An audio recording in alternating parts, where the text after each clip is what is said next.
Assalamualaikum and hello everyone. कैसे हैं आप सब? I hope you all are doing great. I welcome all of you to this channel Everyday English with Amna and my name is Amna.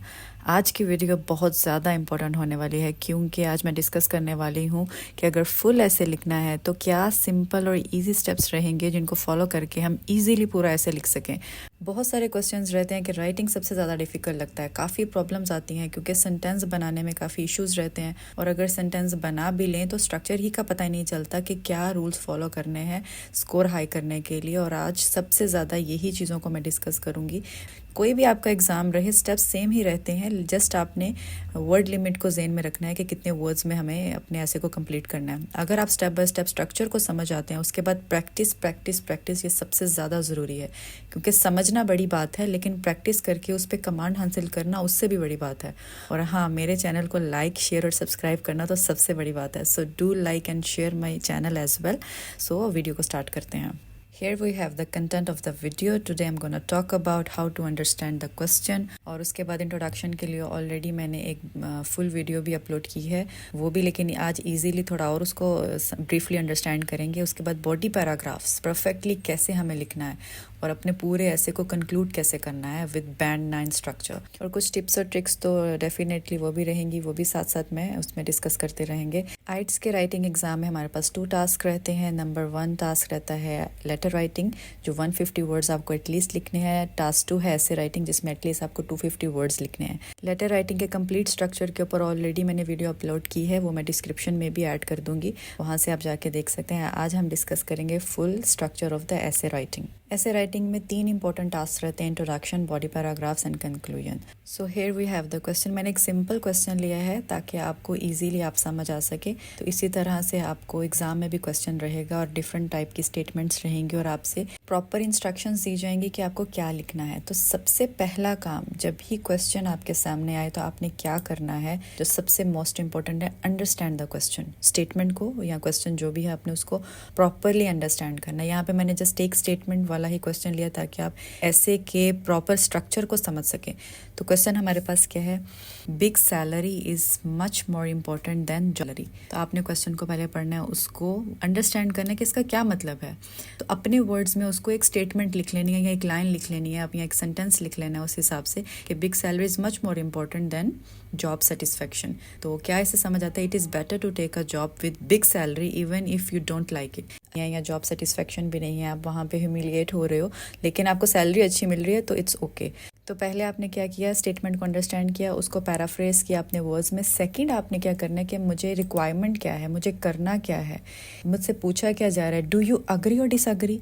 तो second step हमारा होगा कि हमसे requirement क्या है, हमें इंस्ट्रक्शंस क्या दी जा रही हैं। फर्स्ट आपने क्वेश्चन को अंडरस्टैंड करना है, उसको अपने वर्ड्स में लिखना है। उसके बाद स्टेटमेंट का जो पूछा गया है, रिक्वायरमेंट पूछी गई, इंस्ट्रक्शंस जो आपसे पूछी गई हैं, उसको पढ़ना है कि आप अग्री हो या डिसअग्री। उसी तरह से आपसे पूछे जाते हैं, जैसे हमने लास्ट भी डिस्कस किया था कि गिव योर ओपिनियन वाला क्वेश्चन था, इसमें पूछा जाए डू यू अग्री और डिसअग्री। तो नेक्स्ट हमें क्या करना है, अपने इंट्रोडक्शन को प्लान करना है। अब इस तरह के जब क्वेश्चंस अग्री डिसअग्री वाले पूछे जाते हैं और हमने स्टेटमेंट को भी समझ लिया और हमें पता भी चल गया कि हमें क्या लिखना है, तो हम ऐसे को कैसे स्टार्ट कर सकते हैं। जो हमारा अग्री डिसअग्री वाला ऐसे रहता है उसको ऐसे भी स्टार्ट कर सकते हैं, it is argued that, it is considered that, it is thought that. अब जब हमने स्टार्टिंग लाइन अपनी लिख ली और उसके बाद ऑलरेडी हमने अपनी सेंटेंस को पैराफ्रेज करके उसके मीनिंग को अंडरस्टैंड करके लिखा था, अब हमें थोड़ी अच्छी वोकैबुलरी, थोड़ी रिच वोकैबुलरी जो टॉपिक से रिलेटेड है वो ऐड करके अपना एक सेंटेंस बनाना, जो हमारा फर्स्ट सेंटेंस होगा इंट्रोडक्शन का, जो हमारी जर्नल स्टेटमेंट होती है और उसके बाद पैराफ्रेजिंग होती है, जो भी वहाँ से हमारे पास स्टेटमेंट पूछी गई होती है उसकी।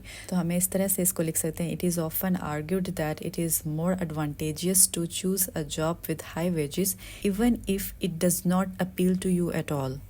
सो इंट्रोडक्शन का सेकंड सेंटेंस में आपने क्लियरली डिफाइन कर देना है, I completely disagree with this opinion and believe that job satisfaction is much more important than salary. जो हम ऑलरेडी इंट्रोडक्शन के पार्ट में डिस्कस कर चुके हैं कि आपने थीसिस स्टेटमेंट जो आपका पॉइंट ऑफ व्यू है वो आपने इंट्रोडक्शन में ही बता देना है, पैराफ्रेज कर देना है। उससे पहले आपकी जर्नल स्टेटमेंट या जो बैकग्राउंड नॉलेज रहती है वो अगर आपको लिखना लिख सकते हैं, लेकिन आपको क्वेश्चन को जो स्टेटमेंट रहती है उसको अपने वर्ड्स में फर्स्ट पैराग्राफ में ही इंट्रोडक्शन में ही एक्सप्लेन कर देना है और फर्दर हमारे ऐसे में क्या रहेगा वो भी हमारे इंट्रोडक्शन में ही क्लियर हो जाना चाहिए. So here we have the introduction, complete introduction. It is often argued that it is more advantageous to choose a job with high wage, even if it does not appeal to you at all.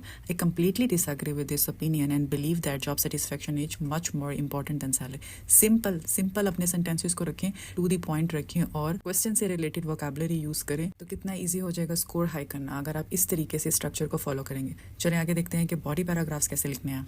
Here we have the band 9 structure to write a body paragraph. यही structure रहता है जो आपको follow करना है. अब हमारे question की क्या रिक्वायरमेंट है, हमें अग्री डिसअग्री के ऊपर बात करनी है और जो हम इंट्रोडक्शन में ऑलरेडी बता चुके हैं हम कंप्लीटली डिसअग्री हैं. तो हमारा जो टॉपिक सेंटेंस जो हमारा फर्स्ट सेंटेंस होगा उसमें हमें रीज़न बता देनी है कि हम क्यों अग्री हैं या डिसअग्री. अगर आप अग्री करते हो स्टेटमेंट से तो आपने अग्री वाली स्टेटमेंट अपनी रीज़न बता देनी है. अगर डिसअग्री हो तो वो आपने बता देनी है. फर्दर सेकंड हमारा या सेकंड एंड थर्ड 2 सेंटेंसेस आप कह सकते हैं एक्सप्लेन करने के क्या रीज़न है. फोर्थ सेंटेंस में आपने उस रीज़न से रेलिवेंट एग्जाम्पल जो इससे रिलेट करते हो वो एग्जाम्पल लाजिम देनी है. एंड देन फिफ्थ सेंटेंस में आपने अपने आइडिया जो भी आपने यूज़ किया उसको समराइज कर देना है एक सेंटेंस के अंदर. तो आप 4 to 5 सेंटेंसेस के अंदर अपना बॉडी पैराग्राफ्स को खत्म कर सकते हैं अगर आपको एक सेंटेंस का पता है कि फर्स्ट सेंटेंस मैंने ये लिखना है, सेकंड मैंने एक्सप्लेन करना है, थर्ड मैंने एग्जाम्पल देनी है एंड फोर्थ में मैंने समराइज कर देना अपना आइडिया को.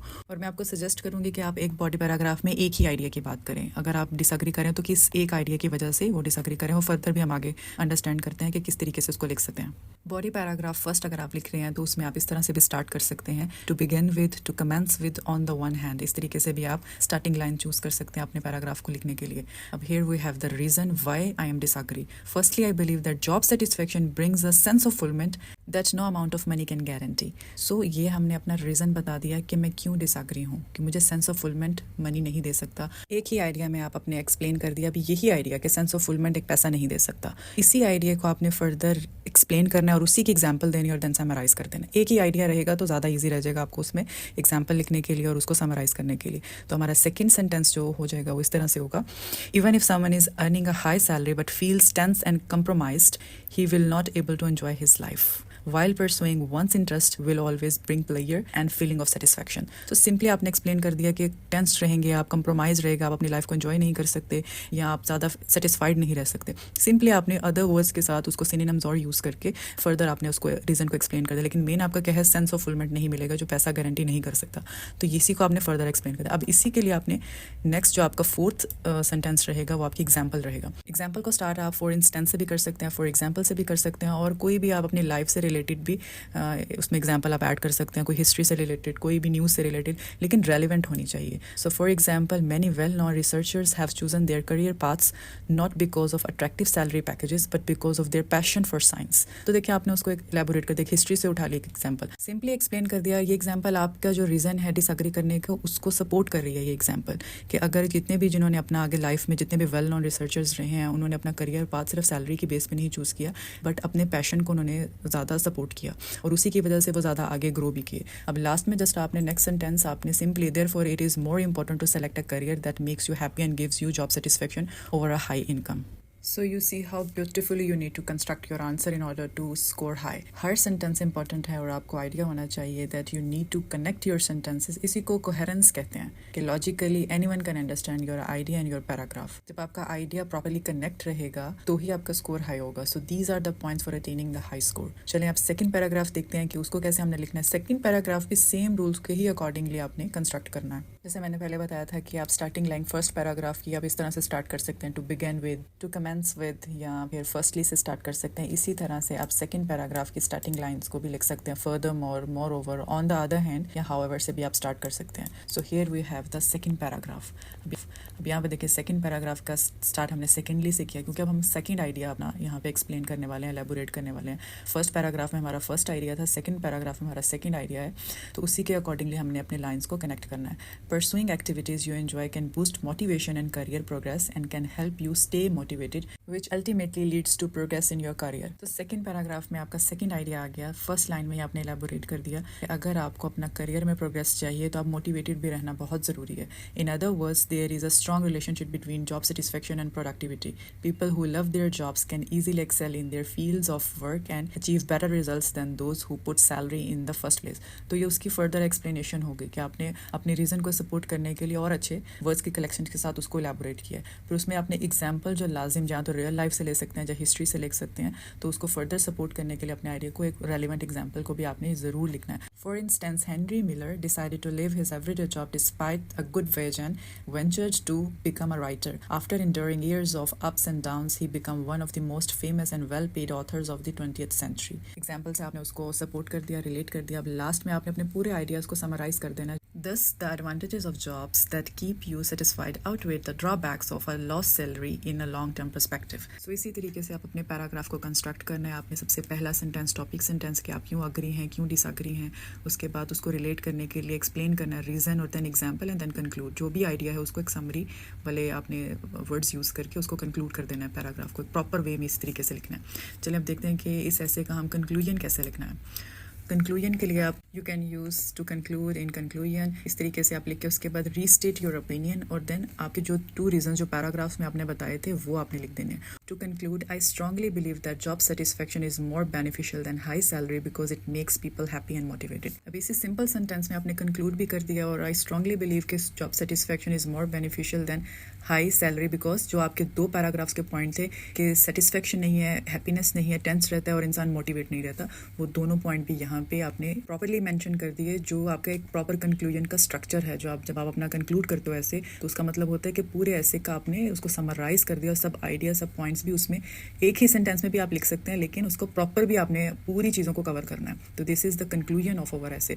चलें अभी इसका पूरा होल देख लेते हैं, फुल सैम्पल आंसर देख लेते हैं. Here we have the proper band line structure for this essay कि आपने अपने प्रॉपर पूरे ऐसे को किस तरीके से लिखना है.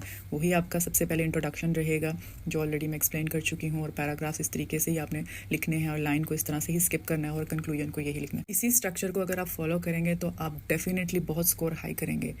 बाकी पंचुएशन रह जाता है, स्पेलिंग मिस्टेक्स रह जाता है, वोकैबुलरी रह जाता है, वो ग्रेजुअली ही आप सेंटेंसेस को साथ साथ सीखते हैं और इम्प्रूवमेंट लेके आते हैं. बट आपने स्ट्रक्चर को नहीं बोलना. एक एक सेंटेंस की प्रैक्टिस बहुत ज़रूरी है. अगर आप प्रैक्टिस नहीं करेंगे तो आप पहले ही कह देंगे कि मेरे लिए राइटिंग बहुत मुश्किल है. प्रैक्टिस करना सबसे ज़्यादा ज़रूरी है. एक सेंटेंस से स्टार्ट करें, आपको पता चल गया ओपनिंग लाइन ये वाली है, उसके बाद टॉपिक को मैंने अंडरस्टैंड किया और खुद से बनाने की कोशिश करें.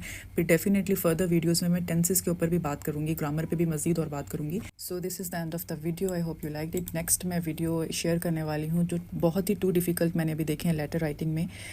टास्क 1 जो है हमारा, उसमें रीसेट एग्जाम्स में 2 टॉपिक्स आए हैं जो काफ़ी डिफ़िकल्ट लगे हैं स्टूडेंट्स को, तो उस पर मैं बात करूंगी. और बिल्कुल सिंपल टेक्निक्स हैं उन दोनों लेटर को भी लिखने के लिए. और उसके अलावा मैं यूज़फुल प्रैक्टिकल टिप्स भी शेयर करूंगी कि इस तरह के टाइप अगर लेटर्स आ जाते हैं आपको टास्क 1 में तो उसको कैसे आपने लिखना है. अच्छा, एक चीज़ बिल्कुल मत भूलिएगा, प्रैक्टिस करना. राइटिंग प्रैक्टिस बहुत ज़रूरी है. प्रैक्टिस करना नहीं भूलिएगा और दूसरा सब्सक्राइब करना नहीं भूलिएगा. तो लाजिम सब्सक्राइब करें, लाइक करें और शेयर करें. और डिस्क्रिप्शन में मैं फेसबुक पेज का भी लिंक ऐड किया है. डेली बेसिस पे वहाँ पे भी कुछ टिप्स वगैरह शेयर करती रहती हूँ, नोट्स वगैरह शेयर करती रहती हूँ, तो उसको भी जाके आप लाइक और फॉलो करें. So best of luck for your exam preparation and take care.